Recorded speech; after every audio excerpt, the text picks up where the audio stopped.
बंदी छोड़ सतगुरु रामपाल जी परमेश्वर जी की जय हो।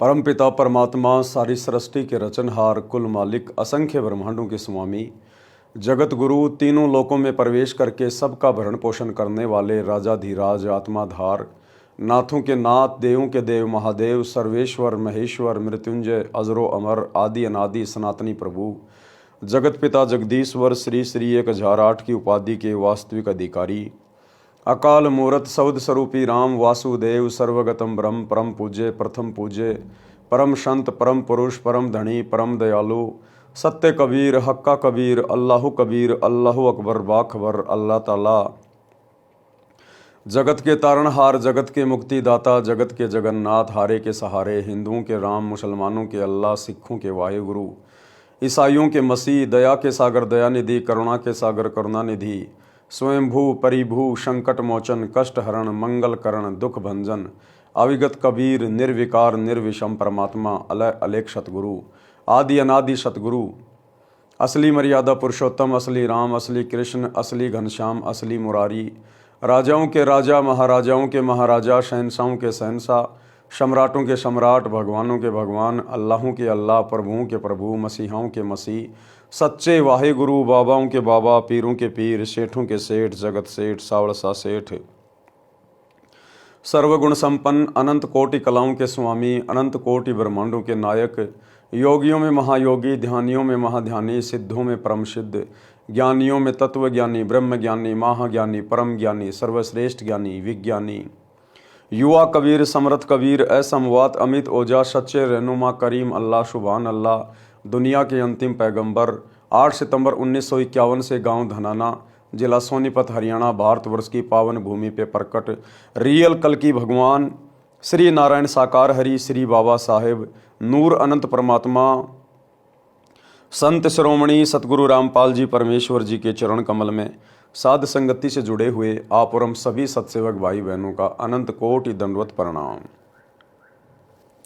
सत्साई भाई और बहनों, दया परमपिता परमेश्वर जी की, सतगुरु रामपाल जी भगवान की, जिनके शुभ आशीर्वाद से, जिनके कर कमल से लिखित पवित्र पुस्तक जीने की राह के ऊपर वीडियो बनाने की श्रृंखला जारी है। इसी श्रृंखला में आज हमारा ये 13वें नंबर का वीडियो है। प्रत्येक वीडियो में गुरुदेव भगवान के आशीर्वाद से हमें भक्ति मार्ग से संबंधित बहुत सारी बातें सुनने, देखने और समझने को मिल रही हैं।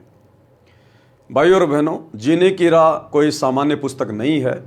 ये पूर्ण ब्रह्म परमेश्वर जो कि सतगुरु रूप में धरती पे प्रकट हैं, उनके कर कमल से लिखित है, जिस कारण से इस पुस्तक को पढ़ने मात्र से हमारे बहुत सारे विषय विकारों का मर्दन होगा। हमारे बहुत सारे कुसंस्कार इस पुस्तक को पढ़ने मात्र से सुसंस्कारों में परिवर्तित होंगे। और यदि ज्ञान आपके जहन में समा गया, यदि आपने उपदेश ले लिया, तो आपका जीवन ही बदल जाएगा, आपका जीवन ही संवर जाएगा। परमात्मा आपके नरक बन चुके घर को स्वर्ग जैसा बना देगा। आज भले ही आपको यह लग रहा हो कि हमारा घर तो ऑलरेडी स्वर्ग है, लेकिन आगे चलकर आपके बच्चों के संस्कार किस तरफ मुड़ेंगे, इस बात का आपको तनिक आइडिया भी नहीं है।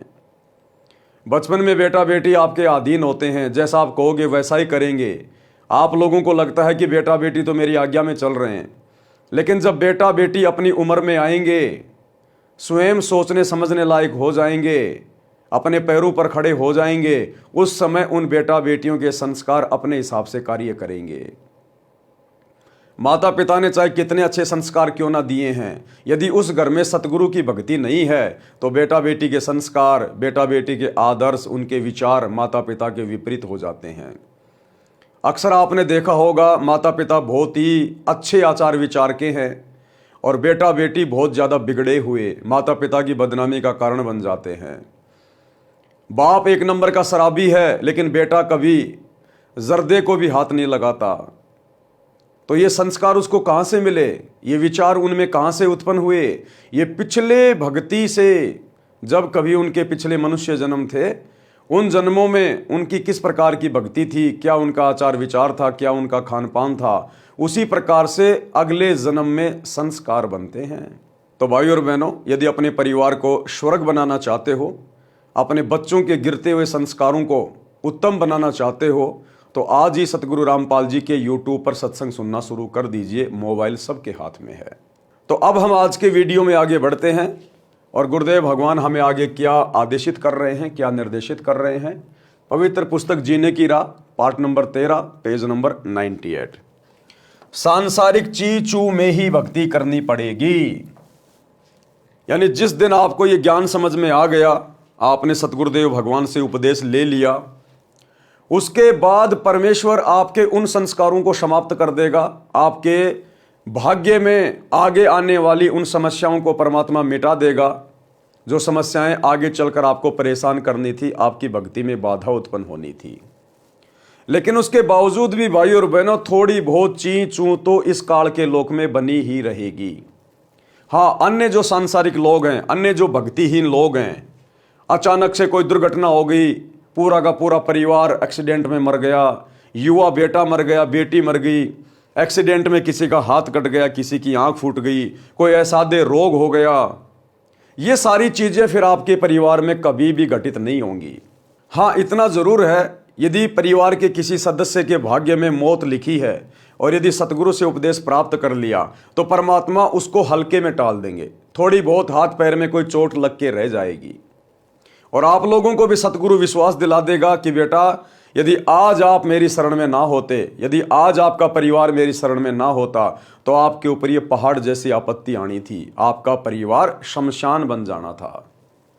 बाकी भाई और बहनों, ये काल का लोक है, ये पृथ्वी लोक, इसको मृत्यु लोक कहते हैं। ये दुखों का सागर है, दुखों का सागर। थोड़ी बहुत समस्या तो हम भक्तों पर भी आजीवन रहेगी और वो समस्या जरूरी भी है। अगर परमात्मा ने इस काल लोक में भगत के परिवार को सतलोक जैसा बना दिया तो फिर भगत सतलोक जाने की नहीं सोचेगा। फिर काल का एक बहुत भयंकर जाल है, जरा सा सुख होते ही फिर वो पीछे के दुख भुला देता है और भगत को लगता है कि क्या करेंगे सतलोक में चलकर, मेरा तो यही सतलोक बन गया, मेरे तो गुरुजी ने ठाठ कर दिए। और धीरे धीरे आपका वो भाव, आपकी वो श्रद्धा भक्ति से और भगवान से धीरे धीरे कम होने लगेगी, जो आपके फिर से विनाश का कारण बन जाएगी। इसलिए परमात्मा आपको ऐसा कोई भी सुख नहीं देगा जो सुख आपके लिए बाधा उत्पन्न कर दे मोक्ष मार्ग में। इसलिए गुरुदेव कहते हैं कि सुख के माथे पत्थर पड़ो जो नाम हृदय से जाए, और बलिहारी उस दुख के ऊपर जो पल पल नाम रटाए। हल्का फुल्का दुख, हल्का फुल्का संकट कभी कभार गुरुदेव अपनी तरफ से देगा उस भगत को, जिस भगत का परमात्मा ने इसी मनुष्य शरीर में पूर्णतया उद्धार करना होगा, मोक्ष करना होगा। तो थोड़ी बहुत सांसारिक चीज चू आप और हमारे शरीर में या घर में बनी रहेगी, लेकिन वो सांसारिक परेशानी, वो शारीरिक परेशानी हम भक्तों को भक्ति में बाधा उत्पन्न नहीं करेगी, हमारे को गुरुजी से जोड़ के रखेगी। जैसे कहते हैं ना कि मीठा मीठा दर्द है, मीठा मीठा दर्द है, वो मीठी मीठी परेशानी वो जरूरी है हमारी भक्ति को सफल होने के लिए। तो क्या कह रहे हैं गुरुदेव, इससे संबंधित गुरुदेव ने एक छोटी सी कथा भी सुनाई है। सांसारिक चीज चू में ही भक्ति करनी पड़ेगी। एक थानेदार घोड़ी पर सवार होकर अपने क्षेत्र में किसी कार्यवश जा रहा था। जून का महीना था, दिन के 1 बजे की गर्मी और हरियाणा प्रांत। एक किसान रहट से फसल की सिंचाई कर रहा था। पहले लाइट नहीं होती थी, पहले ये मोटर वगैरह नहीं होती थी। किसान बैलों से चड़स के माध्यम से जो है पानी निकाला करते थे, या फिर रहट होते थे। रहट यानी एक लंबी सी पुली होती थी, उसके ऊपर छोटी छोटी बाल्टी नुमा लोहे के जो है सांचे वेल्ड कर दिया करते थे, और बैलों के द्वारा फिर कुएं के अंदर से पानी निकाला जाता था। तो इस प्रकार के साधन थे पहले खेतों में सिंचाई करने के, कुओं से पानी निकालने के। तो वो पानी निकाला जा रहा था, बैलों द्वारा कोलों की तरह रहट को चलाया जाता था। बाल्टियों की लड़ी यानी चैन जो पुली यानी चक्री के ऊपर चलती थी, जिससे कुएं से पानी निकलकर खेत में जाने वाली नाली में गिरता था। रहट के चलने से जोर जोर की ची चू की आवाज हो रही थी। दरोगा तथा घोड़ी दोनों प्यास से व्याकुल थे। थानेदार ने पानी पीने तथा घोड़ी को पिलाने के लिए रहट की ओर प्रस्थान किया। रहट से हो रही जोर जोर की ची चू की आवाज से घोड़ी फड़क कर यानी डर कर दूर भाग गई। थानेदार ने किसान से कहा कि इस ची चू को बंद कर। किसान ने बैलों को रोक दिया। रहड़ चलना बंद हो गया। कुएं से पानी निकलना बंद हो गया। जो पानी पहले निकला था उसे जमीन ने अपने अंदर समा लिया। दरोगा घोड़ी को निकट लाया तो देखा कि नाली में पानी नहीं था। दरोगा ने कहा कि हे किसान, पानी निकाल। किसान ने बैल चला दिए। रहट से ची चू की आवाज और पानी दोनों चलने लगे। घोड़ी फिर फड़क गई और 1 एकड़ यानी 200 फुट की दूरी पर जाकर रुकी। दरोगा ऊपर बैठा था। दरोगा ने फिर कहा कि किसान, शोर बंद कर। किसान ने बैल रोक दिए।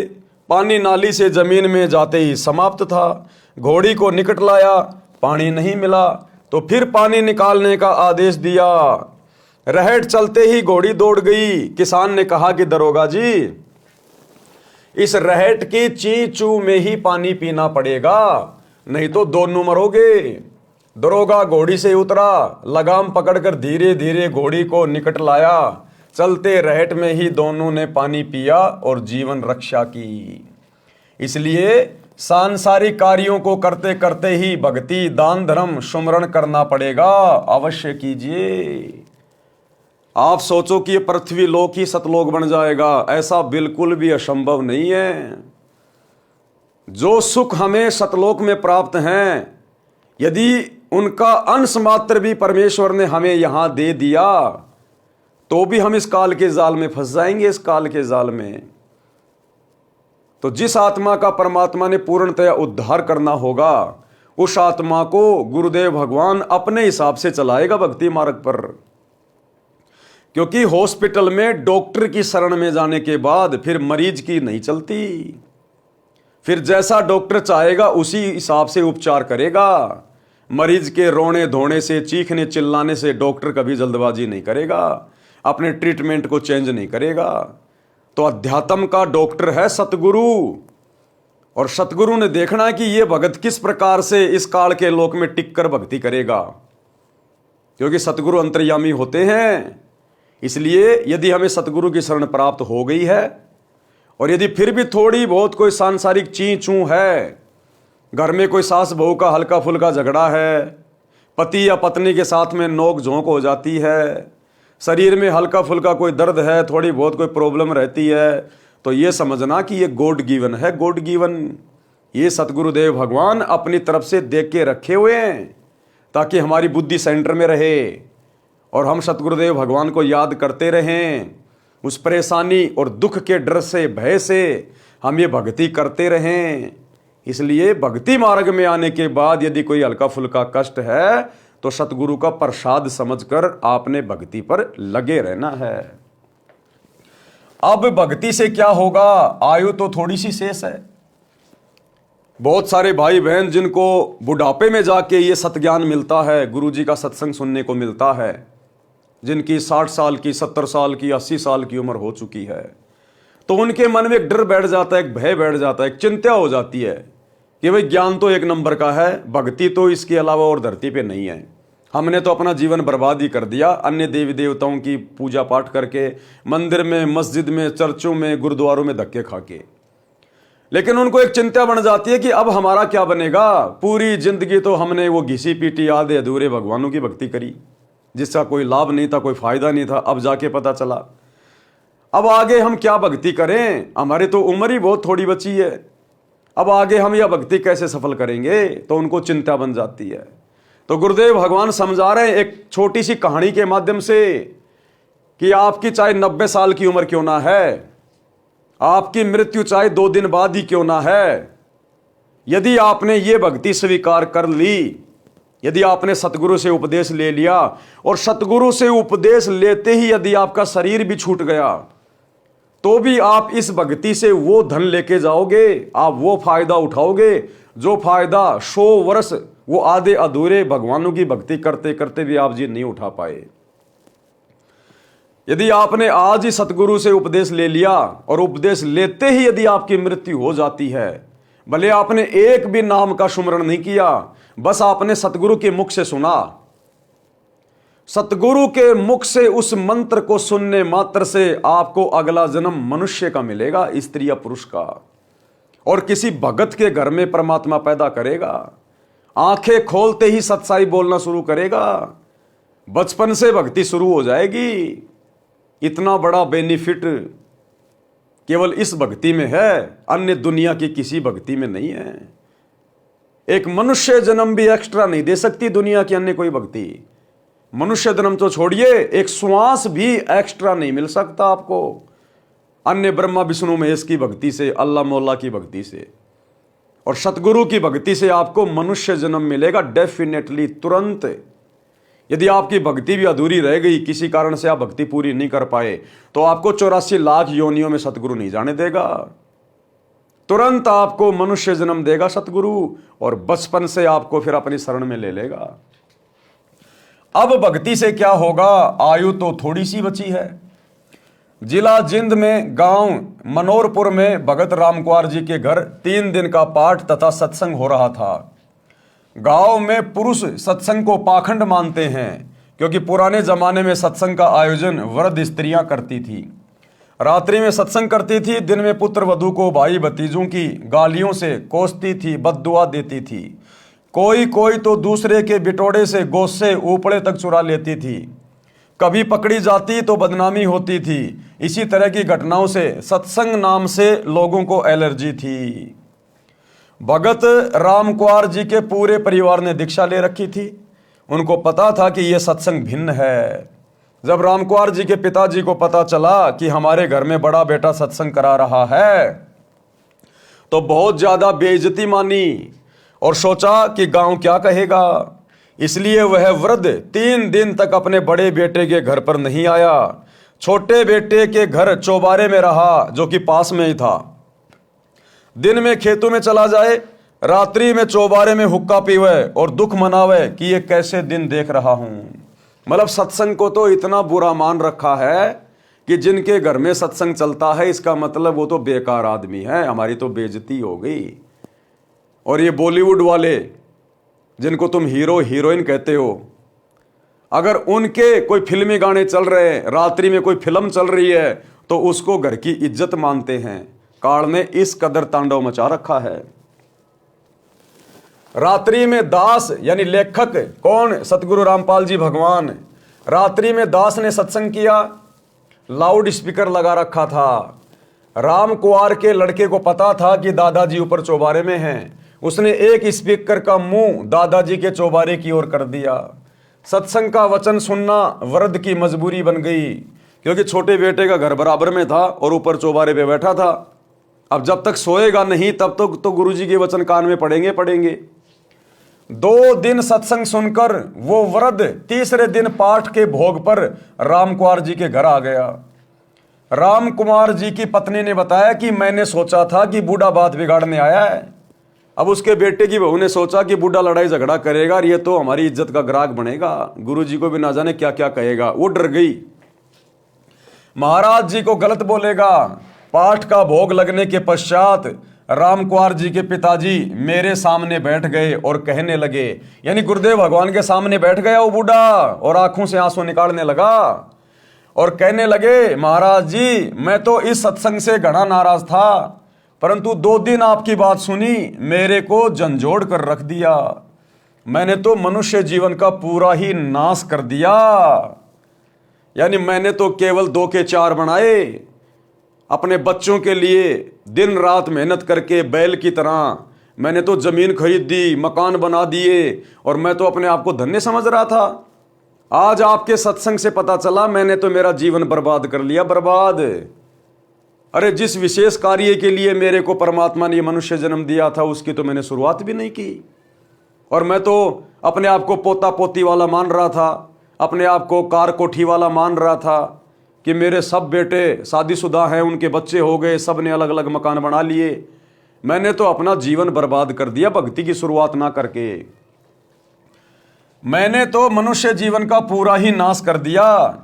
मैंने 8 एकड़ जमीन और मोल ली, दोनों बेटों को पाला पोसा, दिन रात खेती के काम में लगा रहा। आपके विचारों से पता चला है कि मैंने तो जीवन नाश कर दिया। अब 75 साल की आयु हो चुकी है, अब भक्ति से क्या बनेगा। ये बात कहकर वह वृद्ध रोने लगा। हिचकी लग गई। मैंने उसे सांत्वना देते हुए कहा, गुरुदेव भगवान ने फिर कैसे समझाया उसको। मैंने उसे सांत्वना देते हुए कहा कि आप विश्वास करो, अब भी कुछ नहीं बिगड़ा है। एक उदाहरण तो गुरुजी से इस दास रामपाल दास ने सुना था। बताया कि जैसे कुएं में बाल्टी छूट गई हो और उसकी नेजू यानी रस्सी जो बाल्टी से बांधी जाती है, जिससे बाल्टी द्वारा कुएं से पानी निकाला जाता है। पुराने समय में कुएं लगभग 100-150 फुट गहरे होते थे। कुएं में जा रही हो यानी हाथ से वो रस्सी छूट गई हो, जो व्यक्ति कुएं से पानी निकाल रहा हो और वो रस्सी मान लो उसके हाथ से छूट गई हो, यदि दौड़कर नेजू को पकड़ने की कोशिश करने से नेजू की रस्सी हाथ में आ गई हो तो समझो रस्सी भी आ गई और पानी भी प्राप्त हो गया। यदि यह विचार करें कि बाल्टी तो गई, जाने दे, तो मूर्खता है। इसी प्रकार आपकी आयु रूपी नेजू की पूंछड़ी बची है। अब दीक्षा लेकर सर्व नशा त्याग कर मर्यादा में रहकर साधना करो, मोक्ष हो जाएगा। जैसे पहले के समय में बाल्टी से और एक लंबी सी रस्सी होती थी जिसको लाव भी कहते थे, जिसको बर्री भी कहते थे, और कुएं के ऊपर एक चाक लगा दिया जाता था जैसे गाड़ियों के व्हील होते हैं इस प्रकार का, और उसके माध्यम से उस रस्सी के द्वारा बाल्टी को बांधकर कुएं से पानी निकाला जाता था खींच खींच के। तो गुरुदेव कह रहे हैं यदि किसी की वो बाल्टी और रस्सी हाथ से छूट गई है और वो बाल्टी रस्सी समेत कुएं में जा रही है और दौड़कर यदि पानी भरने वाले ने उसकी लास्ट की पूंछड़ी भी पकड़ ली, उसका लास्ट का हिस्सा भी यदि पकड़ लिया, तो कुछ भी बात नहीं बिगड़ी। दोबारा से खींच लेंगे, वो रस्सी भी आ जाएगी, बाल्टी भी आ जाएगी, साथ में पानी भी आएगा नीचे से। तो इसी प्रकार जो सत भक्ति अब वर्तमान में परमात्मा धरती पर लेके आए हैं सतगुरु रामपाल जी, अगर आपके अंतिम समय में भी आपको यदि ये भक्ति मिल गई तो भी आपका कुछ नहीं बिगड़ा। आपने भक्ति का बीज डाल लिया, और सतगुरु की भक्ति का बीज एक बार जिस आत्मा के अंतःकरण में डल गया, उस आत्मा को परमात्मा 84 लाख योनियों में नहीं जाने देता, और तुरंत उसको अगला जन्म गुरुदेव मनुष्य का देते, मनुष्य का, स्त्री या पुरुष का। और यदि वो व्यक्ति वास्तव में भक्ति करना चाहता है, उसको ज्ञान समझ में आ गया, तो उम्र बढ़ाना तो सतगुरु के हाथ में है। सतगुरु उसी जीवन में आपकी उम्र भी बढ़ा देगा, 10 साल 20 साल जितनी चाहो जितनी ले लो भक्ति के लिए। तो सतगुरु की भक्ति में तो 12-25 हैं, 5 उंगलियां घी में है, कोई नुकसान ही नहीं है। तो बुढ़े को यह बात बिल्कुल फिट बैठ गई। उसी समय उस भगत आत्मा ने दीक्षा ली और पूरी लगन के साथ भक्ति की। वह 85 वर्ष की आयु में शरीर त्याग कर गया। यानी जिस समय नाम दीक्षा ली 75 साल का था, परमात्मा ने 10 साल उसकी ओर बढ़ा दी और 10 साल तक अपनी भक्ति करके गया। वह 85 वर्ष की आयु में शरीर त्याग कर गया, जीवन सफल किया। वह हुक्का पीता था, उसी दिन त्याग दिया और आजीवन हाथ भी नहीं लगाया। राम कुंवर के छोटे भाई के परिवार ने भी नाम लिया। वृद्ध भगत उनको स्वयं लेकर सत्संग आता था, भक्ति करने को कहता था। गांव मनोरपुर के लोग आश्चर्यचकित थे कि इतना हुक्का पीने वाले ने कैसे हुक्का छोड़ दिया, हुक्का पीने वालों के पास भी नहीं बैठता। ठीक इसी प्रकार भाइयों और बहनों, आप चाहे कितने कुकर्मों में लिप्त हैं, आपने कितने बड़े बड़े कुकर्म कर दिए, अपराध कर दिए, जिस दिन आप ये ज्ञान समझकर अपनी आत्मा के कल्याण के लिए सतगुरु रामपाल जी से उपदेश प्राप्त करते हैं, परमेश्वर आपके तमाम कुकर्मों के ऊपर क्रोश मार देगा, कांटा मार देगा। धर्मराय, चित्रगुप्त आपका कुछ नहीं बिगाड़ सकते, कुछ भी नहीं कर सकते, क्योंकि धर्मराज की बही में, चित्रगुप्त के कागजों में उनको जो भी हिसाब किताब बना के दिया जाता है, यही कबीर परमात्मा सतगुरु रामपाल जी बना के देते हैं। अंतिम लेखनी इनके हाथ में है। भक्ति के ये एडमिन हैं, मास्टर हैं। जैसा ये कहेंगे वैसा ही होगा। इसलिए भक्ति करनी अति आवश्यक है, अनिवार्य है, वरना मनुष्य जन्म धीरे धीरे बर्बादी की ओर जा रहा है। परमात्मा कहते हैं एक के चोट सिधारिया जिन मिलन दा चाह, जिनको वास्तव में परमात्मा की चाहत है, परमात्मा की अच्छी आत्मा है, किसी कारण से उनको ये ज्ञान और नाम नहीं मिल पा रहा था, कहते हैं जब उनको सत्संग सुनने को मिलता है, एक ही सत्संग में उनके कलेजे पे चोट लग जाती है कि हमने करना क्या चाहिए था और इतने दिनों से हम कहाँ बैठे थे, हम क्या कर रहे थे, हमने तो भक्ति की शुरुआत भी नहीं की, अभी तक तो हमारी श्वासें बिल्कुल व्यर्थ में जा रही थी। हरियाणवी कहावत है कि घाम का और ज्ञान का चमका सा लाग गया करे। ज्ञान का और घाम का तो चमका सा होता है। जिस प्रकार किसी को लू लगनी हो, यदि किसी को जेठ के महीने में लू लगनी हो, हेजा होना हो, तो जेठ के महीने में हल्की सी धूप में बाहर निकलते ही वो आदमी बीमार हो जाता है। उसको कहते हैं घाम। घाम यानी धूप लगना। और जिस आदमी को सत्संग समझ में आना होगा, परमात्मा कहते हैं एक झटके में आ जाएगा। एक या दो सत्संग सुनने से ही उसकी आत्मा तड़प जाएगी, उसको चोट लगेगी कि तू क्या कर रहा था, क्या करना चाहिए था। तो कहते हैं ज्ञान का और घाम का तो चमका सा ही होता है। बाकी भाई कितने सत्संग सुनते रहो, फिर वो चिकना घड़ा हो जाता है, फिर वो बात को हल्के में ले लेता है। शब्दार्थ भावार्थ है कि भादवा के महीने में धूप यानी घाम का जोर अधिक होता है। खेत में काम करने वालों को घाम मार जाता है। घाम मारना, धूप से शरीर में हानि होना, हैजा हो जाना, जिस कारण से शरीर में गर्मी बढ़ जाती है, जवर हो जाता है, इसको कहते हैं घाम मार गया। वह व्यक्ति वैद्य को कहता था कि मुझे तो पता भी नहीं चला कब घाम मार गया। वैद्य कहता था कि घाम का तो चमका सा लगता है, यानी अचानक प्रभाव पड़ जाता है। इसी प्रकार जिनको ज्ञान का प्रभाव होना हो तो एक दो बिंदु पर ही ज्ञान हो जाता है और भक्ति पर लग जाता है। चौधरी जीता जाट को ज्ञान हुआ। अब ये चौधरी जीता जाट कौन था, कहाँ का था, कैसे इनको ज्ञान हुआ? और पहले ये चौधरी जीता जाट जी कितनी बड़ी गफलत में जी रहे थे, और जब इनको संत का सत्संग सुनने को मिला, उसके बाद इनका जीवन परिवर्तित हो गया, इनका हृदय परिवर्तित हो गया। गांव खेकड़ा, जिला बागपत, उत्तर प्रदेश में लगभग 275 वर्ष पहले एक जीता राम जाट था। 900 बीघा जमीन थी। गांव का नंबरदार था, सबसे धनी तथा पंचायती आदमी था। सत्य का पक्ष लेता था, झूठ को महत्व नहीं देता था। उसी गांव खेकड़ा में एक संत घीसादास जी उस समय में सत्संग किया करते थे। यानी परमात्मा कबीर जी ही भिन्न भिन्न रूप धारण करके अपनी आत्माओं को सत्संग देने के लिए, ज्ञान समझाने के लिए यहाँ पर आते रहते हैं। तो जो घीसा संत जी थे वे चमार जाति में आए हुए थे। उस समय छुआछात चरम पर थी।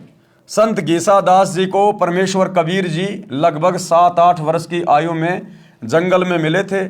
उनको यथार्थ ज्ञान तथा दीक्षा देकर अंतर ध्यान हो गए थे। बड़े होकर संत श्री घीसादास जी सत्संग करने लगे। आसपास के व्यक्ति सत्संग सुनकर दीक्षा लेकर संकट मुक्त होने लगे। दिन में अपने निर्वाह के लिए कार्य करते तथा रात्रि में सत्संग सुनते थे। महीने में 2 दिन सत्संग करते थे। रात्रि के सत्संग में स्त्रियां पुरुष दोनों जाते थे। गांव में चर्चा चलने लगी कि रात्रि में स्त्रियों का जाना उचित नहीं है, कुछ भी अप्रिय घटना हो सकती है, इसलिए सत्संग को बंद कर दिया जाए। गांव खेकड़ा की पंचायत हुई। पंचायत में सत्संग बंद कराने का निर्णय लिया और यह संदेश स्वयं पंचायत का प्रमुख चौधरी जीताराम जी को कहा गया। चौधरी जीताराम जी संत घीसाराम जी के घर गए। उस दिन सत्संग चल रहा था। गांव की पंचायत के फैसले की चर्चा पूरे गांव में हो चुकी थी। जब चौधरी जीताराम जी पहुंचे तो सत्संग श्रोताओं को लगा कि चौधरी साहब जाट दिमाग के हैं, संत जी से झगड़ा करेंगे। जीताराम जी घर से लाठी लेकर चले थे, जो रास्ते में एक पेड़ के साथ खड़ी करके आगे चले। विचार आया कि भगत कोई झगड़ा थोड़े ही करते हैं, अच्छी सभा में लाठी लेकर जाना पंचायती को शोभा नहीं देता। सत्संग चल रहा था। चौधरी साहब ने विचार किया कि कुछ इसकी बात सुनता हूं, फिर कह सुन लूंगा। यानी वो जीताराम चौधरी संत गीसा जी के सत्संग में ये सोचकर बैठ गया कि पहले इनका सत्संग सुन लेता हूं, क्या सत्संग करते हैं ये, बाद में निपटूंगा इनसे, ये कहकर पीछे की तरफ बैठ गया। सत्संग में वही ज्ञान बताया गया जो आप जी हरलाल जी के प्रकरण में पढ़कर आए हैं। चौधरी साहब तो भावुक हो गए, आंखों से आंसुओं की धारा बह चली। उठकर संत गीसा जी के चरणों में सिर रख दिया और कहा कि हे गुरुदेव, मुझ अपराधी को मारो चाहे छोड़ो, गलती बहुत बड़ी कर दी है। क्या गलती कर दी कि आप जैसे महापुरुष के प्रति मन में दोष पैदा करके, आपके साथ में लड़ाई झगड़ा करने के मकसद से, आपके साथ में मार पिटाई करने के मकसद से मैं नीच यहां पर आया हूं। मैं तुच्छ जीव सत्संग बंद करने का आदेश लेकर आया हूं। क्षमा करो प्रभु, आप दिल खोलकर सत्संग करो, कोई नहीं रोकेगा। संत गीसा जी ने कहा कि चौधरी साहब, जो काम करने आए थे वो कीजिए। जीता जाट फिर रोने लगा और बोला, क्षमा करो, मुझे दीक्षा दो। चौधरी जीताराम जाट जी भगत बन गए, स्वयं भी रात्रि में सत्संग सुनने लगा। गांव खेकड़ा के घर घर में चौधरी साहब जीतराम जाट की संत गीसा राम जी की शरण में जाने की निंदा होने लगी कि भैया चौधरी को भेजा था संत गीसा जी का सत्संग बंद करवाने के लिए और वो तो उसका चेला बन के बैठ गया। तो संत जीता जी की निंदा होने लगी पूरे गांव में कि काहे का चौधरी है, काहे का पंचायती है। कहने लगे संत गीसाराम शेवड़ा है, जादू जंत्र जानता है, गांव के चौधरी पर तांत्रिक क्रिया करके अपने वश कर लिया है, सम्मोहन जंत्र मंत्र जानता है। चौधरी जीताराम जी के घरवाले, लड़के तथा भाई, चाचा, ताऊ सब जीताराम जाट तथा गीसाराम संत के विरोधी हो गए। गांव वाले चौधरी जीताराम से कहने लगे कि चौधरी साहब, बुढ़ापे में यानी वृद्ध अवस्था में आप भी बिगड़ गए। चौधरी जीताराम जी को आध्यात्मिक घाम मार गया था, यानी बात उनके समझ में आ गई थी, यानी ज्ञान का प्रबल प्रभाव हो गया था। वह कहते थे कि हे गांव वालों, मेरे तो भाग्य जाग गए जो मैं भगत बन गया और आपकी नजर में बिगड़ गया। भगवान करे मेरे की तरह तुम सारे बिगड़ जाओ, यानी तुम सारे परमात्मा के सत्संग में आ जाओ। इस प्रकार से तो बिगड़ना भी अच्छा है। जिस सत्संग में आत्मा का कल्याण हो, जीवन जीने का तरीका पता चल जाए, मकसद पता चल जाए, जिसको तुम बिगड़ना कहते हो, ये बिगड़ना तो मुझे बहुत पहले ही चाहिए था, लेकिन मेरा दुर्भाग्य कि मैं पहले नहीं बिगड़ पाया। बिना बिगड़े काम नहीं चलेगा। कुछ दिनों के पश्चात गांव की पंचायत हुई और संत गीसा दास जी तथा भगत जीताराम दास जी को गांव छोड़ने का फरमान सुना दिया। दोनों गुरु शिष्य तुरंत गांव छोड़कर दूर स्थान पर एक गांव में सत्संग करके जनता को समझाने लगे। बहुत से व्यक्ति अनुयायी हो गए। संतों के चले जाने के पश्चात गांव खेकड़ा में अकाल मृत्यु होने लगी। पंचायतियों के घरों में परमात्मा का प्रकोप प्रारंभ हो गया।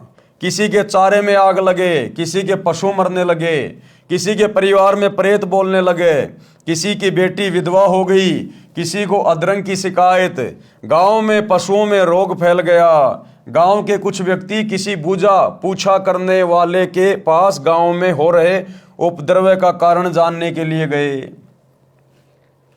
अब जैसे ही दोनों संतों को गांव वालों ने पंचायत करके गांव से बाहर निकला दिया, वो चले गए, क्योंकि भगत किसी के साथ लड़ते नहीं, झगड़ते नहीं, वो तो अपने भगवान के ऊपर विश्वास करके चलते हैं। तो दोनों गुरु चेला गांव छोड़कर किसी दूसरे गांव में चले गए। भाई 2 टाइम की रोटी परमात्मा ने देनी है, संतों ने अपना सत्संग करना है, वही उनका बिजनेस होता है, वही उनका कार्य होता है। अब पीछे से गांव की दुर्दशा हो गई, दुर्दशा। किसी का पशु मर रहा है, किसी के घर में कोई अकाल मृत्यु हो रही है, किसी के चारे में आग लग रही है, तरह तरह से गांव वालों की दुर्गति होनी शुरू हो गई। उन्होंने किसी से पूछा, कोई बूझा वाजा निकलाने वाले से, किसी ज्योतिष वातिश से, तो उसने कह दिया भैया तुमने संतों को दुखी कर रखा है, और जब तक वो संत वापस इस गांव में नहीं आएंगे, तुम्हारे सीधे दिन नहीं आएंगे, तुम्हारा सही समय नहीं आएगा, ऐसे दुर्गति रहेगी, बल्कि और ज्यादा बढ़ चढ़ के तुम्हें संकटों का सामना करना पड़ेगा। अंत में सभी गांव वाले इकट्ठे होके और संत गीसा जी के चरणों में अपनी वो पगड़ी रख देते हैं कि भगवान गलती हो गई, मारो या छोड़ो, दया करो हम पे। भाई और बहनों, सोचने की बात है, जिस समय कबीर परमात्मा संत गीसादास जी की भूमिका निभा रहे थे, उस समय वे पूर्ण संत के रूप में नहीं थे। ज्ञान तो उनके पास वही था, समाधान तो वही था, लेकिन वो आगे किसी को देना नहीं था, केवल आत्माओं को वर्तमान भक्ति युग तक चार्ज करना था। आज सतगुरु रामपाल जी परमेश्वर, ये कबीर परमात्मा फुल टू फुल फॉर्म में हैं। आज भक्ति युग है और गुरुदेव इस भक्ति का, मोक्ष का पूर्ण कोर्स लेकर आए हैं। 2014 बरवाला कांड, आने वाला समय युग परिवर्तन का 2028।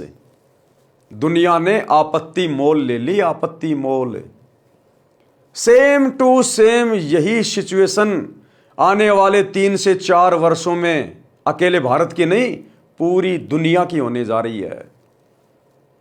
जो तांडव आप लोगों ने आज से पहले कभी नहीं देखा होगा, अब आपको देखने को मिलेगा। जगह जगह सूखा पड़ेगा, अकाल, अतिवृष्टि, अनावृष्टि, ओलावृष्टि, युद्ध होगा, महायुद्ध होगा, जगह जगह महामारियां आएंगी, भूकंप आएंगे।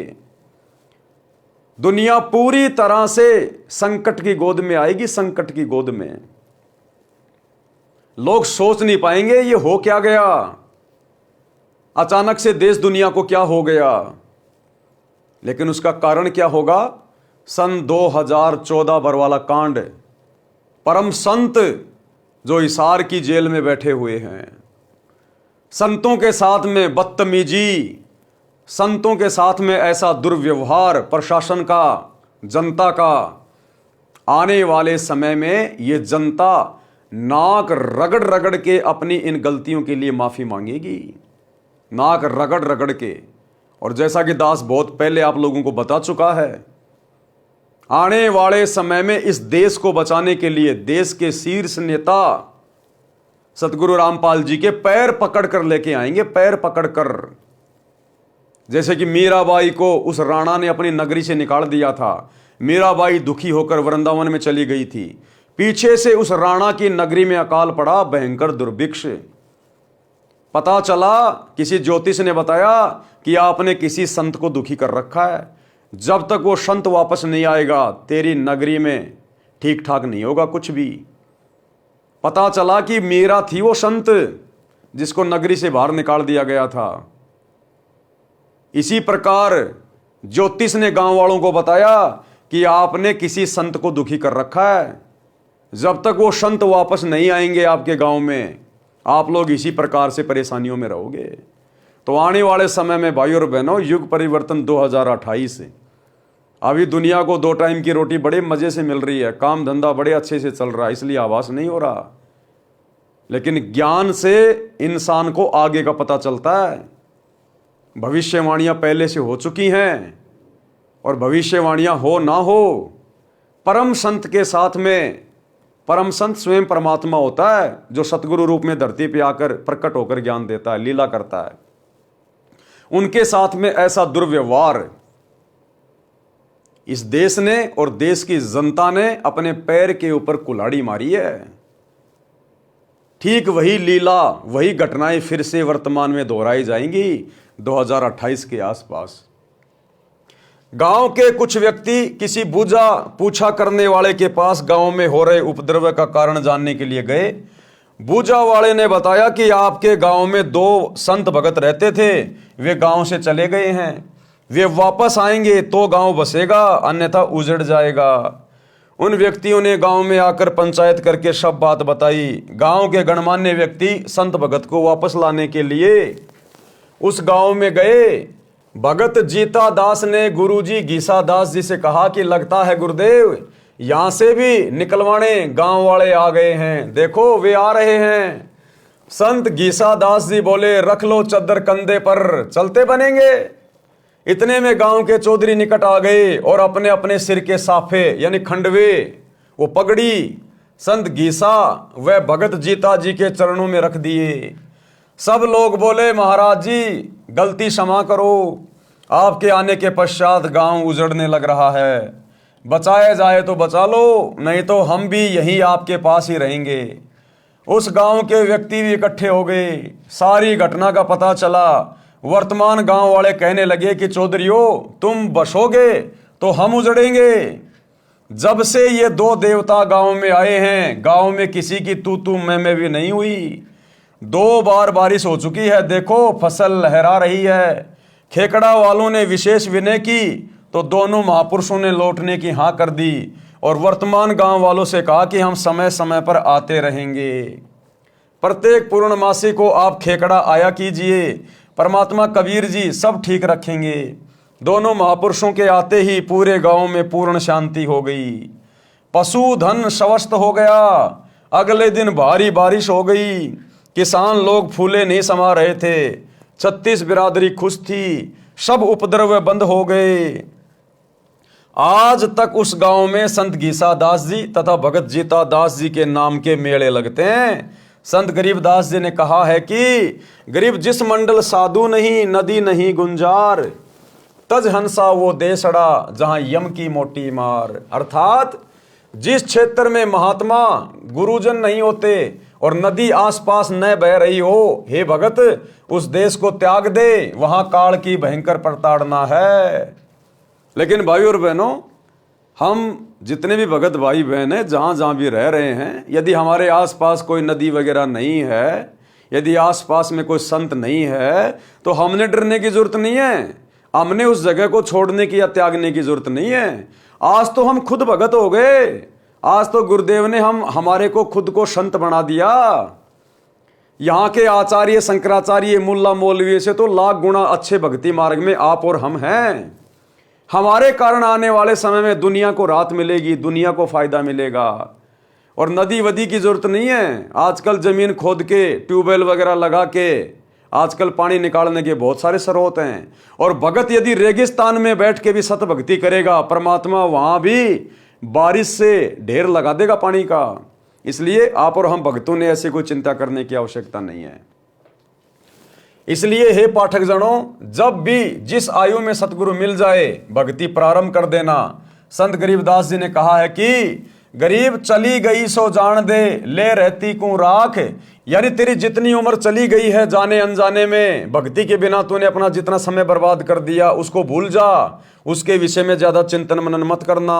ले रहती को राख। अब आगे तेरी जितनी जिंदगी बची है उसको भक्ति में लगा। उतरी लाव चढ़ाइयो करो अपूठी चाक। भावार्थ, हे मानव, जो आयु बिना सतगुरु मिले बीत चुकी है वह तो व्यर्थ गई।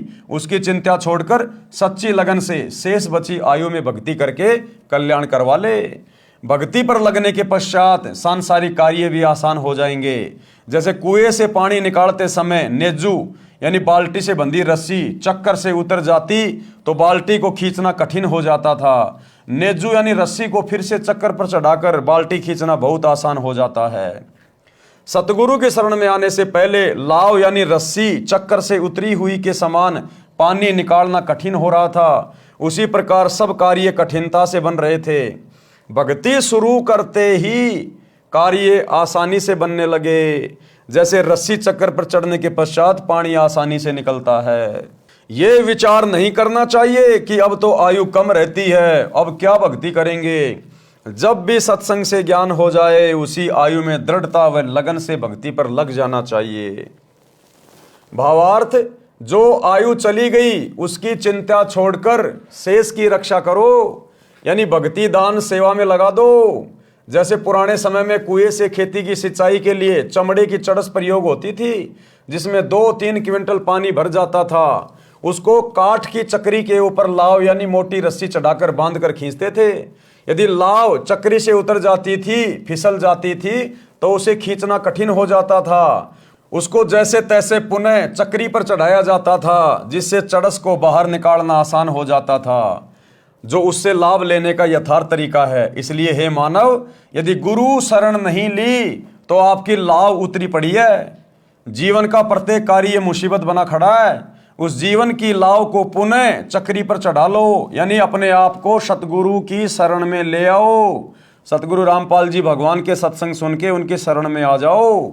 अपनी लाव को चक्री पे चढ़ा लो, फिर चलाओ, आसान हो जाएगा। यानी गुरु जी की शरण लेकर अपने जीवन की राह को आसान बनाओ। उसके लिए भाई और बहनों, आप भाई बहनों के लिए गुरुदेव भगवान ने बहुत ज़्यादा मेहनत करके अपने कीमती समय में से कुछ समय निकालकर ये पवित्र पुस्तकें लिखी हैं। दिन रात गुरुदेव भगवान परमार्थ के लिए निस्वार्थ भाव से सत्संग कर रहे हैं, आप और हम आत्माओं को जगाने के लिए। देखो, हम भी आप जैसे ही थे। हमारी सतगुरु रामपाल जी से कोई यारी दोस्ती रिश्तेदारी नहीं थी, हम तो जानते भी नहीं थे। ये हरियाणा के, हम कहीं के, ये किस जाति में आए, हम किस जाति में आए, हमारा कोई लेना देना नहीं। लेकिन हमने भी इनके सत्संग सुने, मोबाइल पे, टीवी पे, पुस्तकें पढ़ी, तो पता चला कि हम तो अपना जीवन बर्बाद कर रहे हैं बिना सतगुरु की सच्ची भक्ति के। और हम तुरंत ज्ञान को समझकर गुरुदेव की शरण में आ गए। तो इसी प्रकार भाई और बहनों, परमात्मा के सत्संग किसी विशेष के लिए नहीं होते हैं। परमात्मा तो सर्व मानव शरीरधारी स्त्री पुरुषों के लिए ज्ञान देते हैं। जो अधिकारी आत्मा होगी, जिसने अपने मनुष्य जीवन को सफल करना होगा, गधे कुत्ते सूअर की 84 लाख वाली योनियों में जाने से बचना होगा। और इस जन्म में यहाँ रहते सहते जब तक उसकी उम्र है, यदि उसने प्राकृतिक आपदाओं से, शारीरिक परेशानियों से या अन्य काम धंधे की मुश्किलों से बचना है, तो भाई सतगुरु की शरण अति शीघ्र ग्रहण कर लेनी चाहिए। अन्यथा आने वाला समय युग परिवर्तन का है, वैसे भी बहुत बुरी बीतने वाली है। वैश्या का उद्धार किस प्रकार से गुरुदेव भगवान ने, जब वे 650 साल पहले बनारस के काशी शहर में आए कबीर दास नाम से, तो किस प्रकार से गुरुदेव भगवान ने एक वैश्या का उद्धार किया। कैसे उस वैश्या ने गुरुदेव के सत्संग सुने और किस प्रकार उस वैश्या को अपने उन कुकर्मों से आत्मग्लानि हुई और सतगुरु की शरण में आकर उसने अपने जीवन को धन्य किया। यानी परमात्मा वैश्या का भी उद्धार कर देते हैं। यानी गंदे से गंदे कर्म करने वाला, घटिया से घटिया कर्म करने वाला भी यदि ज्ञान को समझकर सतगुरु की शरण में आ जाए और सतगुरु के बताए अनुसार भक्ति करना शुरू कर दे, तो गुरुदेव ऐसे पतित पावन का भी उद्धार कर देते हैं। तो सतगुरु ऐसे पतितों का भी उद्धार कर देते हैं। सत्संग सुनने से जीवन सुधर जाता है। परमेश्वर कबीर जी रात्रि में घर घर में सत्संग करते थे, दिन में अपने निर्वाह के लिए सब श्रोता तथा कबीर जी कार्य करते थे। 650 साल पहले परमात्मा खुद जुलाहे का कार्य किया करते थे, कपड़े बुनने का कार्य किया करते थे। तो दिन में अपना कार्य करते थे और ज़्यादातर रात्रि में सत्संग किया करते थे, क्योंकि रात्रि में सब फ्री होते थे। एक रात्रि में सत्संग चल रहा था। थोड़ी दूरी पर काशी शहर की प्रसिद्ध वेश्या चंपाकली का आलीशान मकान था। उस रात्रि में वेश्या को ग्राहकों का टोटा था, जिस कारण से इंतजार में जाग रही थी। उसको परमात्मा कबीर जी के मुख कमल से प्रिय अमृतवाणी सुनाई दी। सत्संग में बताया गया कि मानव यानी स्त्री या पुरुष का जीवन बड़े पुण्यों से प्राप्त होता है। जो स्त्री पुरुष भक्ति नहीं करते, दान सेवा नहीं करते, वे परमात्मा के चोर हैं। गीता अध्याय 3 श्लोक 12 में भी कहा है कि जो व्यक्ति परमात्मा से प्राप्त धन का कुछ अंश दान धर्म में लगाए बिना ही पेट भरता रहता है, वह तो परमात्मा का चोर ही है। जो मानव चोरी, डकैती, ठगी, वैश्यागमन करते हैं, वे महाअपराधी हैं। जो स्त्रियां वैश्या का धंधा करती हैं, वे भी महाअपराधी हैं। परमात्मा के दरबार में उनको कठिन दंड दिया जाएगा। मानव जीवन शुभ कर्म करने तथा भक्ति करने के लिए प्राप्त होता है।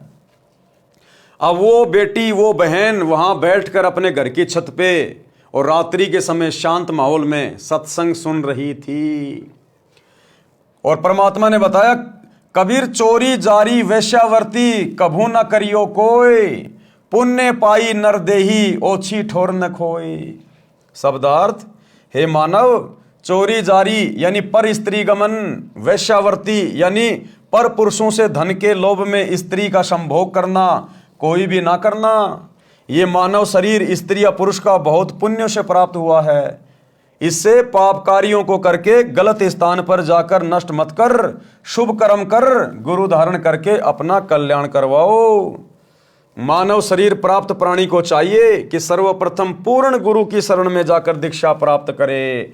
आधे अधूरे गुरुओं की शरण में जाने से, भक्ति करने से, दान धर्म करने से आपकी आत्मा का कल्याण नहीं हो सकता। आपके प्रारब्ध में, आपके भाग्य में जो संकट आने हैं वो नहीं कट सकते। ये कार्य केवल परम संत कर सकता है, दूसरा धरती पे कोई नहीं कर सकता।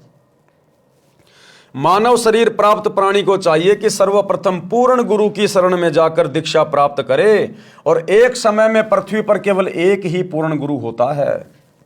फिर आजीवन गुरुजी की मर्यादा में रहकर साधना तथा सेवा दान धर्म करता रहे, अपना दैनिक कार्य भी करे, परंतु सारी बुराई त्याग दे। यानी बुराइयों से मतलब है किसी भी प्रकार का नशा ना करे, मांस वगैरह ना खाए, कोई जीव हत्या ना करे, अन्य किसी भी देवी देवता की पूजा पाठ ना करे, किसी भी मंदिर में, मस्जिद में, चर्च में, गुरुद्वारे में भक्ति के भाव से ना जाए कि यहां पर भगवान बैठा होगा और मुझे कुछ लाभ हो जाएगा। जैसा गुरुदेव भगवान कहें केवल उतना ही करना होता है। जो भक्ति क्रिया गुरुदेव बताएं केवल वही करनी होती है। ये ज्योतिष वातिष के चक्कर में पड़ना, पंडित मुल्लाओं के चक्कर में पड़ना, अपना भविष्य दिखाना, ये बिल्कुल भी नहीं करना। शादी विवाह के अंदर जो पाखंड करते हैं, आडंबर करते हैं, दुनिया भर का लोग दिखावा करते हैं, ये बिल्कुल भी नहीं करना। तो जब आप सतगुरु रामपाल जी परमेश्वर जी से नाम दीक्षा लोगे, आपको कुछ नियम बताए जाएंगे। शुरुआत में 21 नियम, आपने उन 21 नियमों का पूर्णतया मर्यादा में रह के पालन करना होता है। उसके बाद देखो सतगुरु के हाथ धर्मराज के दरबार से अपने भगत को छीन के ले आएगा। सतगुरु इतना सक्षम है। अपना दैनिक कार्य भी करे परंतु सर्व बुराई त्याग दे, उसका कल्याण अवश्य होता है। अध्यात्म ज्ञान के अभाव में मानव, स्त्री पुरुष केवल धन उपार्जन को अपना मुख्य लक्ष्य बनाकर जीवन सफर को तय करता है। यदि आपके पास अरब खरब तक धन संपत्ति है तो आपने पूरे जीवन में अटपट छल कपट करके संग्रह की है और अचानक मृत्यु हो जाती है। सारे जीवन का जोड़ा धन तो यहीं रह गया, साथ तो शरीर भी नहीं गया, साथ गए तो वे पाप जो पूरे जीवन में उस धन के संग्रह में हुए थे। काया तेरी है नहीं, माया कहां से होए, गुरु चरणों में ध्यान रख इन दोनों को खोए। कि है नादान प्राणी, ये शरीर भी तेरा नहीं है, ये भी तेरे साथ नहीं जाएगा। फिर जो तूने धन जोड़ रखा है, जो माया का तूने संग्रह कर रखा है, भला वो तेरे साथ कैसे जाएगी? इस बात पे ठंडे दिमाग से विचार कर। और कहते हैं गुरु चरणों में ध्यान रख इन दोनों को खोए, केवल उतना ही उपार्जन कर जिससे तेरा भरण पोषण हो जाए, तेरी आवश्यक इच्छाओं की पूर्ति हो जाए। कबीरा सब जग निर्धना, धनवंता ना कोय, धनवंता सो जानिए जापे राम नाम धन होए। परमात्मा कह रहे हैं इस संसार में जिसके पास पूर्ण गुरु की पूर्ण भक्ति नहीं है, वो धनी होकर भी निर्धन है, निर्धन। कबीरा सब जग निर्धना, धनवंता ना कोई। क्योंकि परमात्मा के दरबार में भक्ति धन देखा जाएगा, ये सांसारिक धन नहीं चलता। अरे पाकिस्तान का पैसा हिंदुस्तान में नहीं चलता, हिंदुस्तान का पैसा अमेरिका में नहीं चलता, तो यहां का ये नकली पैसा परमात्मा के दरबार में कैसे चलेगा? उस परमात्मा की करेंसी है भक्ति धन। तो कहते हैं कबीरा सब जग निर्धना, धनवंता ना कोई, धनवंता सो जानिए जिसके पास राम नाम धन होए। अब ये राम नाम का धन क्या है? राम का जिक्र आते ही हमारा दिमाग जाएगा दशरथ पुत्र रामचंद्र जी, श्री राम, जय जय राम। वो तो केवल उसके शरीर का नाम था, राम केवल उसके शरीर की पहचान थी। असल में राम कौन है? जो रामचंद्र जी से भी पहले था। कहते हैं राम राम सब जगत बखाने, आदि राम कोई बिरला जाने। अरे श्री रामचंद्र जी से पहले भी तो इंसान थे। श्री रामचंद्र जी तो त्रेता युग में जन्मे थे, उससे पहले तो सतयुग था, सतयुग के भी तो इंसान थे। तो सतयुग वाले तो जानते नहीं थे कि राम कौन है, क्योंकि श्री रामचंद्र जी का जन्म तो त्रेता युग में हुआ था। तो सतयुग के प्राणी तो जानते नहीं थे कि ये राम क्या चीज है। तो यहां पर जो राम शब्द है ये उस कबीर परमात्मा का उपमात्मक नाम है, शक्ति बोधक नाम है। राम, राम यानी वो मालिक, वो अल्लाह, वो खुदा, वो भगवान, वो गॉड। कहते हैं उसकी भक्ति जब तुझे मिलेगी, जब वो सतगुरु रूप में धरती पे आता है जैसे आज आए हुए हैं, और उस समय तुझे वो जो दीक्षा देंगे, जो भक्ति विधि बताएंगे, जो तुझे यज्ञ धर्म दान सेवा करना बताएंगे, वो जब तू मर्यादा में रह के करेगा, उस नाम का जाप करेगा, तो वो है राम नाम धन, यानी भक्ति धन। राम नाम धन यानी सच्चे सतगुरु की भक्ति से अर्जित किया गया धन। कहते हैं कबीरा सब जग निर्धना, धनवंता ना कोई, धनवान वो जानिए जा पे राम नाम धन होए। बिना भक्ति के चाहे कोई अरबपति है, चाहे खरबपति है, चाहे देश का प्रधानमंत्री है, ये शरीर भी साथ नहीं जाएगा, दो मुट्ठी राख बन जाएगा, वो धन कहां जाएगा। वो परमात्मा के दरबार में मुंह लटका के खड़ा होगा, अपने कर्मों का हिसाब करवा रहा होगा, और अगली योनि के इंतजार में गधा बनूंगा या कुत्ता बनूंगा। वहां तो केवल भक्ति रूपी धन देखा जाता है। भावार्थ, जिस काया को यानी शरीर को रोग मुक्त कराने के लिए मानव अपनी संपत्ति को भी बेचकर उपचार कराता है, कहा है कि काया भी आपके साथ नहीं जाएगी, माया की तो बात ही क्या है। पूर्ण गुरुजी से दीक्षा लेकर दिन रात्रि भक्ति कर, गुरुजी के बताए ज्ञान को आधार बनाकर, ज्ञान को आधार बनाकर जीवन की राह पर चल, काया तथा माया से मोह हटाकर भक्ति धन संग्रह कर। हे मानव, मानव का पिछला इतिहास देख ले। सर्व सोने की लंका थी, रावण से रणधीरम, यानी रावण जिसकी पूरी लंका, जिसके पूरे महल सोने से बने हुए थे, और एक नंबर का बलवान था, पावरफुल था, शक्तिशाली था, रिद्धि और सिद्धियां थी उसके पास में। सर्व सोने की लंका थी, रावण से रणधीरम, एक पलक में राज नष्ट हुआ, जम के पड़े जंजीरम। बिना सच्चे सतगुरु की भक्ति के, बिना सच्चे सतगुरु की शरण के, वो रावण जिसकी पूरी लंका सोने की थी, एक पलक में राज विराजे, एक पलक में वो राज्यहीन हो गया। उसकी वो मौज मस्ती, उसकी रिद्धियां सिद्धियां, ऐशो आराम एक पलक में धरी की धरी रह गई। तो कहते हैं एक पलक में सब नष्ट हुआ और जम के पड़े जंजीरम, और यमराज की भेंट चढ़ गया। अब यमराज उसको गधा बनाएगा, कुत्ता बनाएगा, सूअर बनाएगा, गंदी नाली का कीड़ा बनाएगा उस रावण को, क्योंकि पूरी जिंदगी उसने पाप ही किए, उसने पाप ही इकट्ठे किए, धन की ताकत में, अपने शरीर की ताकत में, रिद्धि और सिद्धियों की ताकत में। जबकि वो तो शंकर भगवान का सबसे बड़ा भगत था।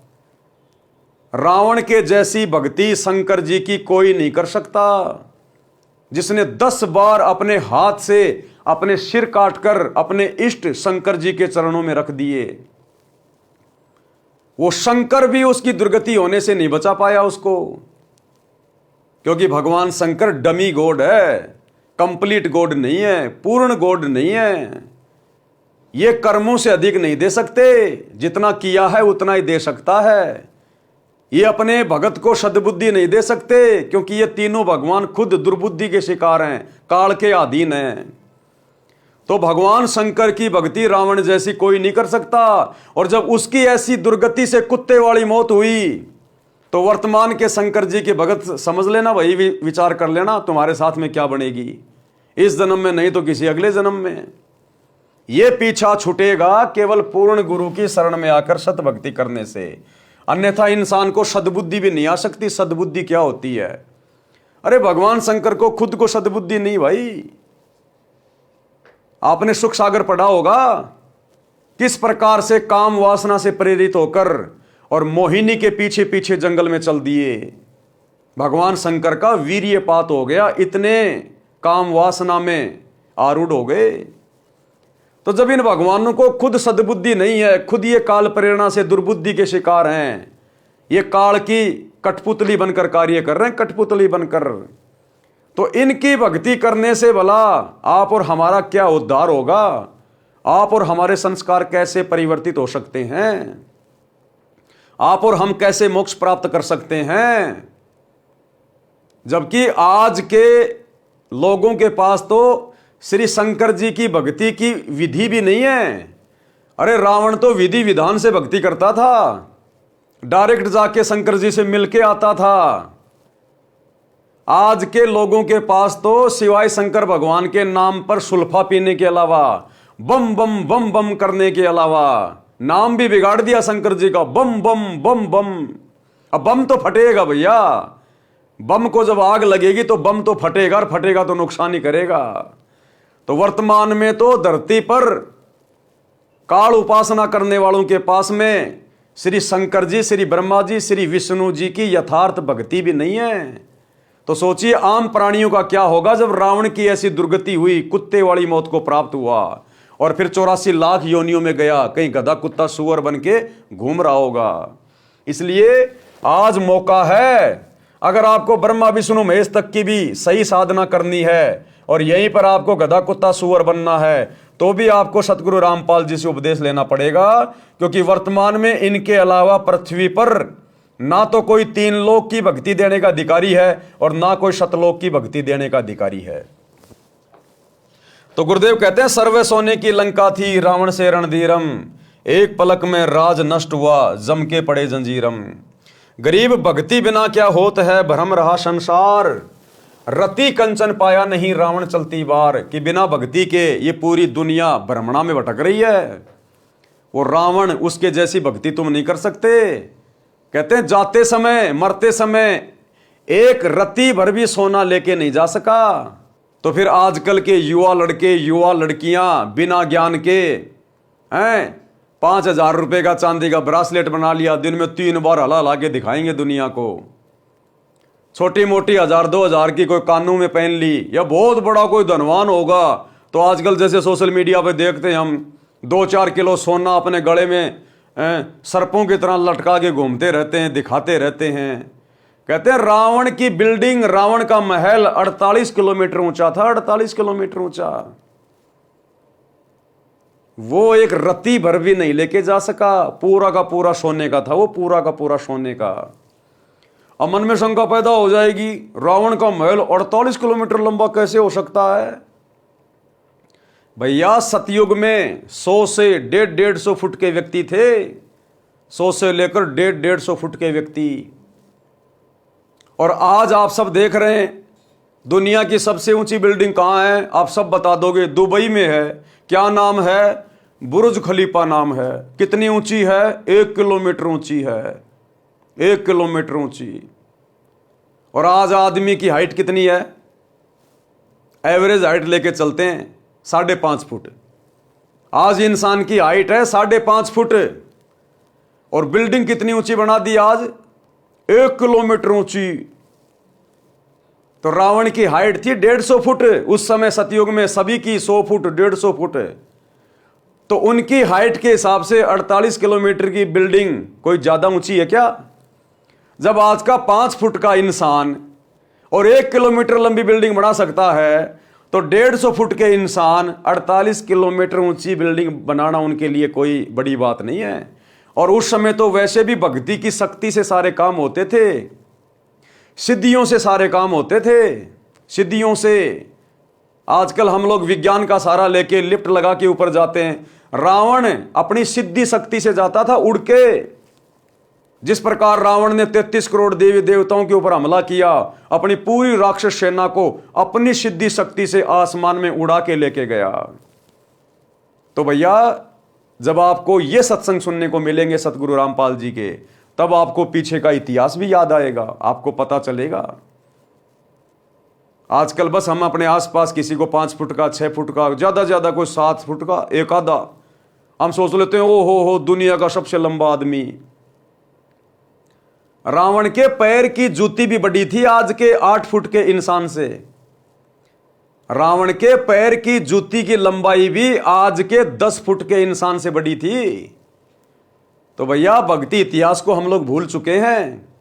सतगुरु रामपाल जी के सत्संग सुनना शुरू कर दीजिए। दाना दाना गिन रखा गुरुदेव ने, प्रमाणित हुआ भाई नहीं, प्रमाणित। तो कहते हैं आज के इंसान के पास तो है ही क्या, हद मार के किसी के पास में 2 किलो होगा, 3 किलो होगा। रावण की तो 48 किलोमीटर ऊंची बिल्डिंग पूरी सोने की थी, और वो सुई की नोक जितना भी मरने के बाद साथ नहीं लेकर जा सका। तुम किसके भरोसे बैठे हो? अगर वास्तव में कोई भक्ति धन है, असली कोई सोना है, असली चांदी है, तो सतगुरु रामपाल जी की भक्ति है, यही धन हमारे साथ जाएगा। भावार्थ, संत गरीबदास जी ने भी इसी बात का समर्थन किया है कि भक्ति बिना जीव को कोई लाभ नहीं होता। माया जोड़ने के लिए आजीवन भटकता रहता है। श्रीलंका के राजा रावण के पास अनंत धन, सोना आदि था, परंतु संसार त्याग कर जाते समय 1 ग्राम सोना भी साथ नहीं ले जा सका। सत भक्ति सत्य पुरुष की न करने से यमदूतों के द्वारा बेल यानी हथकड़ी बांधकर ऊपर यमराज के पास ले जाया गया, नरक में डाला गया। इसलिए हे मानव, अशुभ कर्मों से डर, सत्य भक्ति गुरु धारण करके कर, तब तेरा पीछा छूटेगा। नहीं तो दुर्गति दुर्गति है, यहां भी और शरीर छूटने के बाद ऊपर भी। शंका समाधान करते हुए परमेश्वर कबीर जी ने सत्संग में बताया कि आध्यात्मिक ज्ञान के न होने के कारण अच्छे व्यक्तियों से भी पाप हुए। जब उन्होंने सत्संग सुना तो सर्व अपराध त्याग कर भक्ति करके अपना कल्याण कराया है। परमात्मा कबीर जी ने बताया कि मेरे पास साधना के वे यथार्थ मंत्र हैं जो सर्व पापों को नष्ट कर देते हैं। यानी वो गणिका, वो वैश्या बहन जो अपने घर की छत पे बैठ के सत्संग सुन रही थी, परमात्मा उसी आत्मा को टारगेट कर रहे थे, क्योंकि मालिक जानी जान है, अंतर्यामी है, किस आत्मा को किस समय और किस तरह से अपनी शरण में लेना है। तो परमेश्वर उस आत्मा को टारगेट करके सत्संग सुना रहे थे। तो क्या बोले परमात्मा कि परमात्मा कबीर जी ने बताया कि मेरे पास साधना के यथार्थ यानी सच्चे मंत्र हैं जो सभी पापों को नष्ट कर देते हैं और पुण्य बच जाते हैं। जैसे वर्तमान में वैज्ञानिकों ने ऐसी औषधि खोजी है जो खेती में डालने से घास व खरपतवार को नष्ट कर देती है, फसल सुरक्षित रहती है, ये मंत्र मैं अपने लोक से लेकर आया हूं। क्या कहा परमात्मा ने, कबीर जी ने, जो 650 साल पहले सतगुरु रूप में आए थे, कि भक्ति के ये सतमंत्र मैं अपने लोक यानी सतलोक से लेके आया हूं। सोहम शब्द हम जग में लाए, सार शब्द हम गुप्त छुपाए। सोहम नाम का जो मंत्र है, ये मंत्र यहां इस पृथ्वी पर किसी भी धर्मशास्त्र में आपको लिखा हुआ नहीं मिलेगा, सिवाय कबीर परमात्मा के। और कबीर परमात्मा से परिचित जितने भी संत हुए हैं, उसके बाद उन्होंने अपने जो ग्रंथ लिखे हैं, जैसे आदरणीय नानक जी जो कबीर जी के शिष्य थे, नानक जी के ग्रंथ में आपको सोहम शब्द का जिक्र मिलेगा। आदरणीय गरीबदास जी जो कबीर परमात्मा के शिष्य थे, उनके सदग्रंथ साहिब में आपको इस मंत्र का जिक्र मिलेगा। आदरणीय दादू जी के ग्रंथ में, उनकी वाणियों में आपको इन मंत्रों का जिक्र मिलेगा। अन्यथा जितने भी धर्म ग्रंथ हैं, हिंदुओं के 4 वेद, गीता जी, मुसलमानों की कुरान मजीद, कुरान शरीफ, तौरेत, जबूर, इंजल, ईसाइयों की बाइबल, आपको कहीं भी सोहम शब्द नहीं मिलेगा। ये सोहम शब्द कबीर परमात्मा इस काल के 21 ब्रह्मांड में लेके आए। सोहम शब्द हम जग में लाए, सार शब्द हम गुप्त छिपाए। शब्दार्थ ऊपर किया है। ऋग्वेद मंडल 9 सूक्त 95 मंत्र 2 में भी प्रमाण है कि परमात्मा इस संसार में प्रत्यक्ष प्रकट होकर, प्रत्यक्ष प्रकट कैसे होते हैं? सतगुरु रूप में। क्योंकि कबीर परमेश्वर स्वयंभू हैं, वे किसी माँ के गर्भ से जन्म नहीं लेते। उनकी लीला अजब गजब होती है। नामा और रैदास रसीला, कोई न जाने अवगत की लीला। वे स्वयंभू हैं, माँ के गर्भ से जन्म लेके नहीं आते, लेकिन सांसारिक दिखावे में ऐसी लीला करते हैं कि जैसे ये एक स्त्री और पुरुष के सहयोग से जन्म लेकर आए हैं। प्रत्यक्ष प्रकट होकर अपनी अमृतवाणी द्वारा मुक्ति के सत्य मार्ग की प्रेरणा करता है। वह परमात्मा सब देवों का देव यानी सर्व का मालिक, भक्ति के गुप्त नामों का आविष्कार करता है। यदि कोई महापापी भी है, सत्य साधना करने लग जाता है और भविष्य में कोई पाप नहीं करता है, तो उसके सारे पाप समाप्त हो जाते हैं। भक्ति करके अपना कल्याण करा सकता है। अब ये सारी बातें वो गणिका बहन, वो वैश्या बहन बैठी बैठी सुन रही थी। उसको तो धक्का सा लगा, झटका सा, कि मैंने तो पूरी जिंदगी कोरे पाप कमाए हैं, हे भगवान मेरा क्या ठिकाना होगा। वो आत्मा बेचैन हो गई। उपरोक्त अमृत वचन सुनकर वह बहन वैश्या जैसे गहरी नींद से जागी हो, कांपने लग गई। घर में ताला लगाकर सत्संग स्थल पर गई, पीछे ही महिलाओं की ओर बैठ गई। सत्संग समाप्त होने के पश्चात आवाज लगी कि जो दीक्षा लेना चाहता है वह आगे गुरुदेव जी के पास आ जाए। कुछ स्त्री तथा पुरुष उठकर आगे आए। वह वैश्या भी आई और गुरुदेव जी को अपना परिचय दिया। और बताया कि मैंने तो 40 वर्ष की आयु में प्रथम बार ये उपकारी वचन सुनने को मिले। हे परमात्मा, क्या मेरे जैसी पापिन का भी कल्याण संभव है?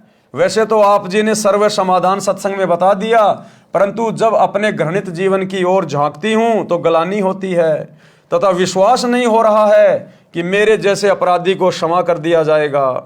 परमेश्वर कबीर जी ने कहा कि कबीर, जब ही सतनाम हृदय धरो भयो पाप को नाश, और जैसे चिंगारी अग्नि की पड़े पुराने घास। भावार्थ, जैसे करोड़ों टन सूखे घास का ढेर लगाओ, यदि उसमें एक तिल्ली माचिस की जलाकर डाल दी जाए तो उस घास को राख बना देती है। फिर हवा चलेगी जो उस राख को भी उड़ाकर ले जाएगी। काम तमाम हुआ। इसी प्रकार करोड़ों जन्मों के भी पाप क्यों ना हो, मेरे सच्चे मंत्र का जाप उसे जलाकर राख कर देगा। भविष्य में कोई गलती न करना, आत्म कल्याण हो जाएगा। आज वर्तमान में भाई और बहनों, हमारा सौभाग्य धरती पर वही कबीर परमात्मा सतगुरु रूप में प्रकट है।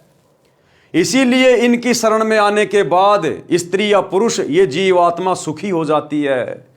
उसके बिगड़ते बिगड़ते काम सुधरने लगते हैं। घर में जो आपत्तियां थी, जो बीमारियां थी, जो परेशानियां थी, सब स्वस्थ होने लगते हैं। क्यों? क्योंकि ये वो परमात्मा है, वो समर शक्ति है।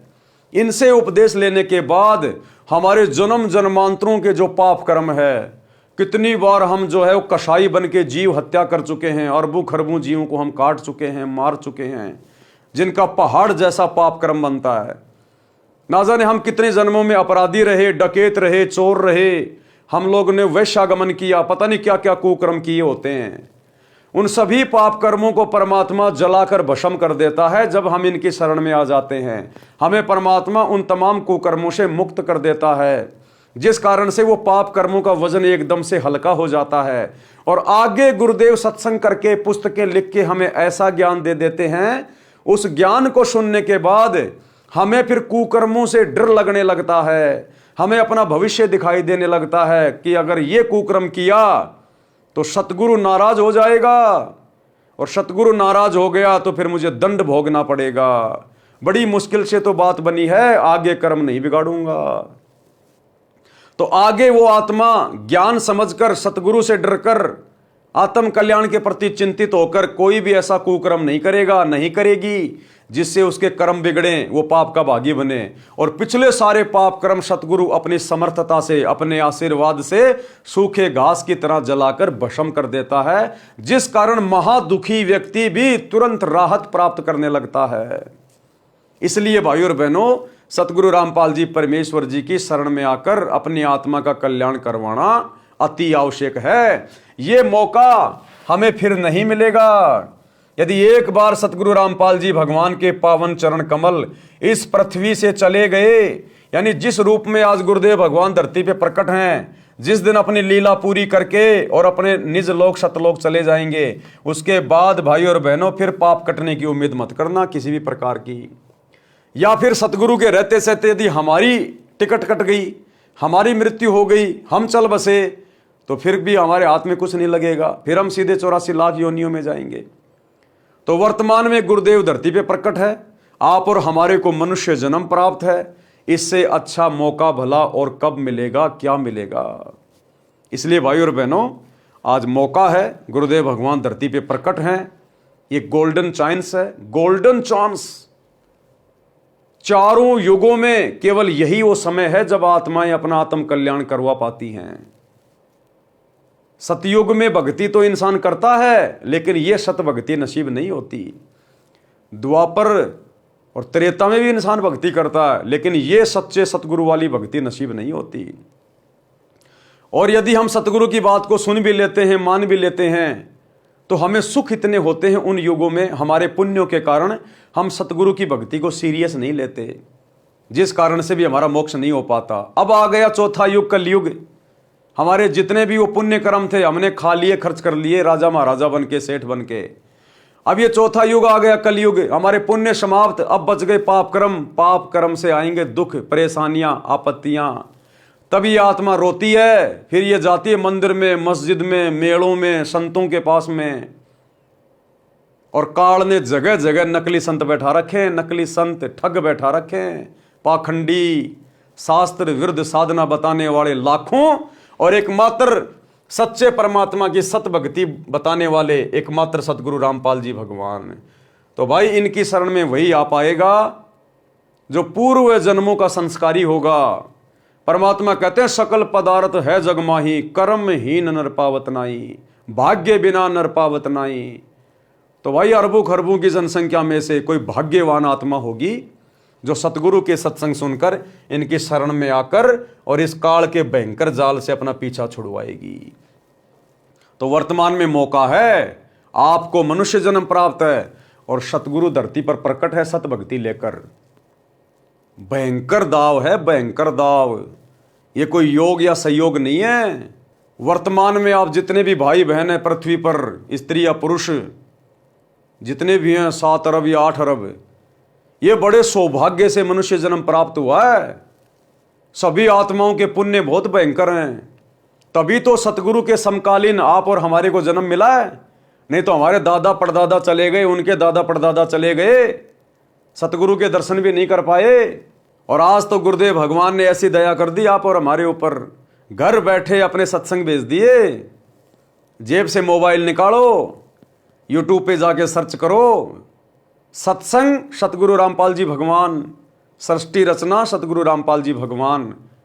और ये दुनिया भर के फालतू के वीडियो, रील्स वगैरह, शॉर्ट वीडियो वगैरह, एंटरटेनमेंट के वीडियो वगैरह, फालतू की अश्लील फिल्में, ये दुनिया भर के ये उल्टे कुकर्म जो करते हो ना, जो केवल तुम्हारे कर्म ही बिगाड़ सकते हैं।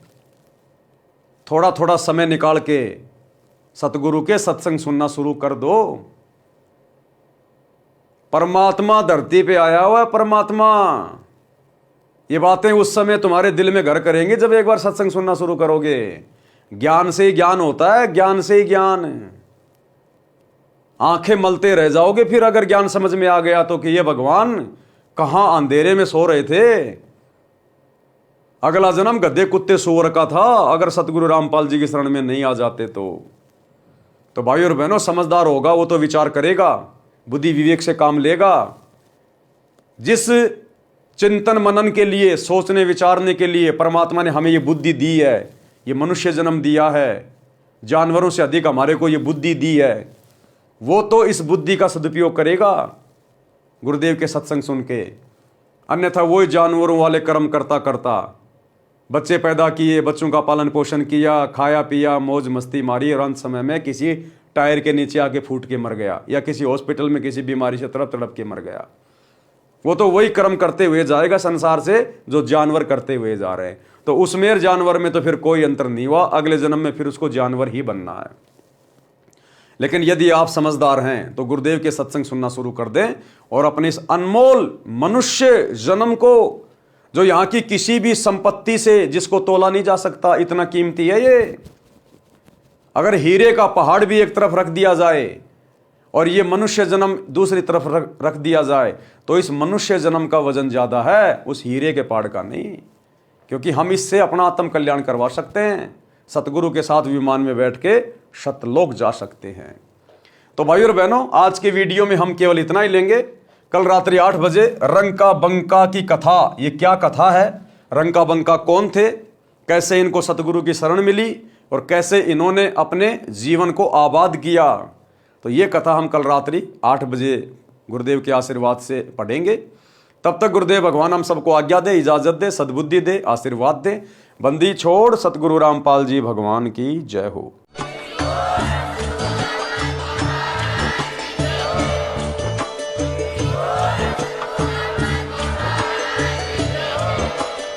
भाई जो गुरु बचन पे डट गे, कट गे फंद 84 के, कट गे फंद 84 के, कट गे फंद 84 के।